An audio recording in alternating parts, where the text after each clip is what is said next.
សួស្តីបងប្អូនទាំងអស់គ្នាដែរជួបខ្ញុំបាទសុគីថ្ងៃនេះដែរខ្ញុំមានមុខម្ហូបមួយមុខចែកជូនបងប្អូនទស្សនាទាំងអស់គ្នា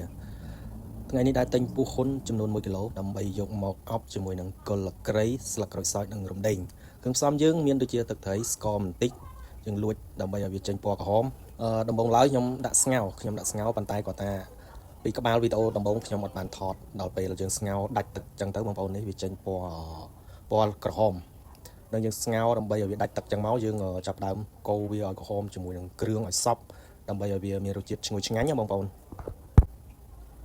មុខម្ហូបមួយមុខនេះមានឈ្មោះថាពូហ៊ុនជាមួយនឹងទឹកត្រីកោះកុងនេះយើងកំពុងតែកូរវាចឹងមកដើម្បីឲ្យវាសព្វជាមួយនឹងពូហ៊ុនរបស់យើងហ្នឹងដើម្បីឲ្យវាចូលជាតិឥឡូវយើងកំពុងតែកូរត្រឡប់ទៅត្រឡប់មកចឹងយើងឃើញថាពូហ៊ុនរបស់យើងចេញក្រហមបណ្ដើហើយចឹងយើងកូរត្រឡប់ឲ្យវាក្រហមឲ្យសព្វដើម្បីឲ្យវាចូលនឹងគ្រឿងបានឆ្ងាញ់បងប្អូនឥឡូវយើងកំពុងត្រឡប់ចុះត្រឡប់ឡើងចឹងហើយបន្ទាប់មកយើងក៏យកពេលនេះយើងទៅបុកទឹកត្រីកោះកុងយើងគ្រឿងផ្សំងាយបងប្អូនតែគាត់ថាក្នុងវីដេអូនេះខ្ញុំមិនបានថតទេឥ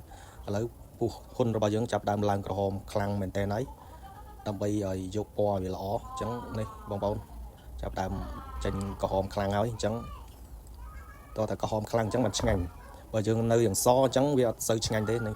យើងត្រឡប់ចុះត្រឡប់ឡើងទៅនេះឥឡូវខ្ញុំក៏បានចាប់ដើមភ្លុកសាកលោមើលតើមានរសជាតិឆ្ងាញ់បែបណាដែរនេះគ្រឿងផ្សំយើងមានទឹកត្រីកោះកុងហើយទឹកប្រហុកលីងក៏បានដែរហើយយើងមានបន្លែសាឡាត់គ្រប់មុខមកអញ្ចឹងថ្ងៃនេះដែរបាយជាមួយនឹងភរិយារបស់ខ្ញុំឥឡូវគាត់កំពុងតែកាន់កាមេរ៉ាឲ្យឥឡូវនេះខ្ញុំថាសាមើលឆ្ងាញ់អត់